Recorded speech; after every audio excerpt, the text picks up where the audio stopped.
Is music a tough balance? Is it something that a Christian should learn to balance, or should they have free reign? Definitely learn to balance. As a Christian, we should be learning to balance all areas of our lives.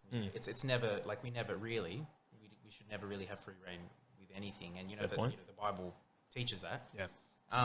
There's debate about what music we should worship with in church. Even what music we should listen to at home. The debates are roaring.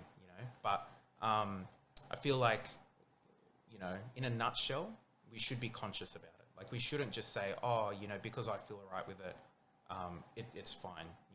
That's not always the case for me. Yeah. There's local churches, different local churches are different, but as long as the local church, is seeking out God, with their music, and wholeheartedly, that's the starting point. So that's not free reign, that's seeking out, a high being. That's crazy, because that was probably the best answer I've ever gotten for that question. Sure. And I was actually speaking to my mate Ryan about that yesterday. We've had him on the show too, and we were talking about the whole music side of things, and he's the music guy. I'm not, and it's right. There's such an interesting balance that music should have that I think we tip the scale both ways very often in our lives. Yeah. And we tend not to know how to keep that balance. And I personally think it's just because we do not have a proper understanding of the Bible's perspective on music. Would you agree with that? Would you disagree with that? What are your thoughts there? Yeah, to be honest, I would agree when you say, we don't know probably as much of a biblical perspective as we want to. The Bible does have a lot to say about music, like very specifically, like quite specifically actually.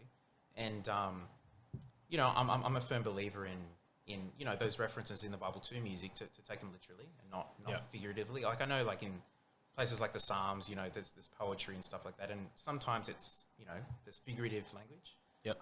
But from my opinion, and I guess I'm still studying it, all of the music references in the Bible we should take literally. So, for example, God has put a new song in our mouths.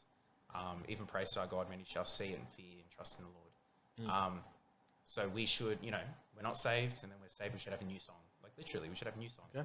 I like that. And those who see us will see it and fear, and as a result, trust in the Lord. So, it's one of my favorites with regards to music. If the music that I'm using to worship is bringing people to Christ, then it's good. If it's not, and if it's hindering in any way, shape or form, then it's probably not good.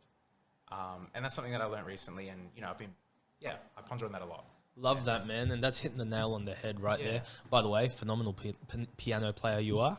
Oh, really? And mate, the violinist, was that your wife? Yeah. Okay. Yeah, we performed. Yeah, mate, she was another level on that violin, bro. Yeah, she's pretty good. That was full on. I had chills running down my spine, man. That was unreal. Yeah.